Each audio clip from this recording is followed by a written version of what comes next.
Je remercie les éditions Marabout. J'ai choisi celle-ci que je vais faire là, maintenant. Je la trouvais jolie, j'avais envie de la faire avec les aquarelles Kuretake. Je vais prendre celle-là et je vais raconter une petite histoire par rapport à cette illustration. Vraiment très beau, il est compatible aux aquarelles, au feutre alcool, au feutre acrylique. Il est de Hélène Lescoat. Former chaque page en un monde kawaii unique grâce à nos couleurs. Explorer les secrets de mini-mondes trop mignons pour nous évader en découvrant des paysages fleuris et de petits animaux adorables. Des coloriages pleins de tendresse pour se réconcilier avec son enfant intérieur. Hélène Lescoat, Hélène Lescoat, est une illustratrice passionnée par la nature, la poésie visuelle et les univers oniriques. Elle crée des illustrations délicates qui invitent à la rêverie. Je vais donc ici inventer une petite histoire par rapport donc à cette illustration-là que je vais venir ici reproduire. Au cœur d'un pays où les saisons se mélangent comme les couleurs d'une aquarelle, se trouvait une vallée secrète nommée la vallée des nuages roses. Le ciel y était presque toujours teinté de rose poudré, de mauve tendre et de touches d'oranger doré, comme si le soleil y déposait chaque matin un baiser de lumière. C'était un endroit où la nature parlait tout bas, où les fleurs chantaient et où les animaux savaient garder les secrets des enfants. Dans ce lieu magique vivait une petite fille prénommée Lila. Elle avait 7 ans et des cheveux châtains cuivrés qui brillaient comme des feuilles d'automne caressées par le soleil. Elle les portait toujours relevées en queue de cheval, haute et joyeuse, maintenue par une jolie barrette de fleurs blanches. Le blanc symbolise la pureté, l'innocence et la clarté du cœur. Dans de nombreuses traditions, il représente aussi la paix et les nouveaux commencements, comme une page blanche prête à accueillir de belles histoires. Lila portait ce jour-là sa robe préférée, jaune vif, parsemée de petits pois blancs. Le jaune est la couleur de la joie pure, de la curiosité et de l'énergie vitale. Chez les anciens Égyptiens, elle était associée au soleil et à l'or.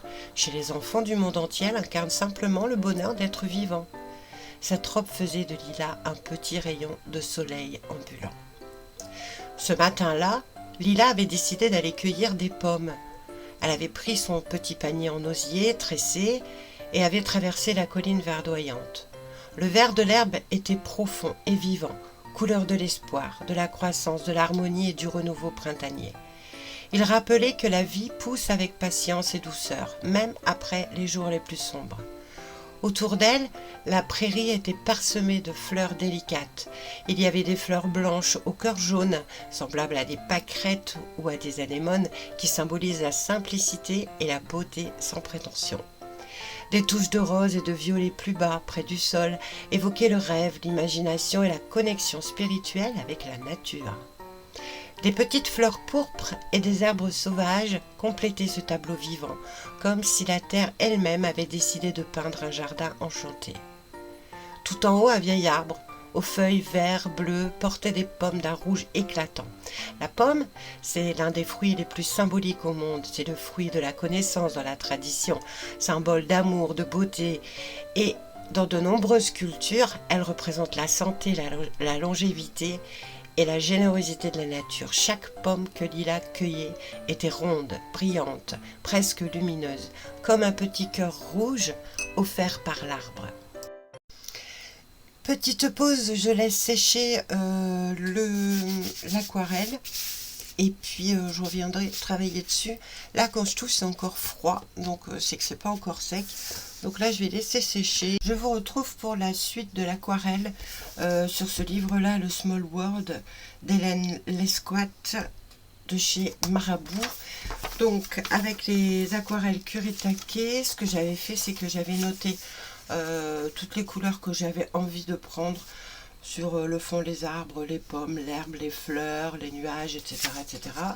Donc voilà, je vais continuer ma petite histoire. Par contre, une fois qu'il a été sec, évidemment, j'ai pas pu m'empêcher que de retravailler un peu dessus, un peu beaucoup.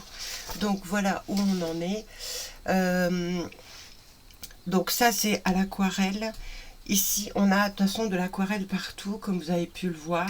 J'ai simplement, avec des crayons de couleur, fait ses cheveux et j'ai ombré au niveau de l'arbre, au niveau des pommes. Les pommes sont faites au crayon de couleur également. Et ça, c'est fait à l'aquarelle. Et j'ai rajouté un peu d'herbe au gel Languo acrylique.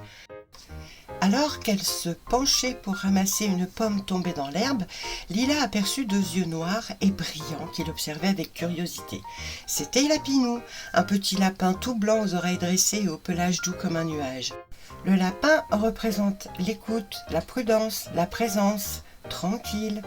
Lapinou n'était pas un lapin ordinaire, on disait dans la vallée qu'il était l'ami des enfants au grand cœur. Lila s'accroupit lentement sans faire de gestes brusques. Elle tendit une belle pomme rouge vers lui. « Bonjour petite amie, tu en veux une? Elles sont bien sucrées, je les ai cueillies moi-même. » Lapinou remua son petit nez rose, hésita un instant, puis s'approcha en quelques bonds légers et gracieux et renifla la pomme. Puis il regarda Lila droit dans les yeux comme s'il la remerciait silencieusement. Autour d'eux, le vent faisait danser les fleurs, le ciel se reflétait dans les flaques d'eau laissées par la rosée du matin, mêlant le rose, le bleu dans une danse de couleurs pastel. Lila s'assit dans l'herbe, elle sortit une autre pomme de son panier, la croqua avec délice, le jus sucré coula sur son menton. Lapinou, lui, grignotait sa pomme. Application, ses moustaches frémissaient de plaisir. Ils restèrent ainsi longtemps, partageant ce moment simple et précieux. Lila se mit à raconter des histoires, celle de l'arbre qui donnait des pommes toute l'année parce qu'il était heureux d'être utile, celle des fleurs qui changeaient de couleur selon les rêves des enfants, et celle du vent qui transportait les vœux d'un bout à l'autre de la vallée. À mesure que le soleil montait dans le ciel, la lumière devenait plus dorée. Les ombres des nuages cotonneux glissaient doucement sur la colline. Lila sentit une grande paix l'envahir. Elle comprit que le vrai bonheur n'était pas dans les grandes aventures, mais dans ces instants de partage. Une pomme offerte, un ami silencieux, une prairie qui chante et la certitude que la nature nous accueille toujours avec tendresse. Quand vint l'heure de rentrer, Lila laissa quelques pommes au pied de l'arbre pour Lapinou et ses amis. Le petit lapin blanc la regarda s'éloigner, ses oreilles dressées comme s'il lui promettait de veiller sur ce coin de paradis. Et chaque fois que Lila reviendrait dans la vallée des nuages roses, elle savait qu'elle y retrouverait son ami à la fourrure blanche, les pommes rouges luisantes et ce ciel pastel qui semblait lui dire « Tout va bien, le monde est doux ».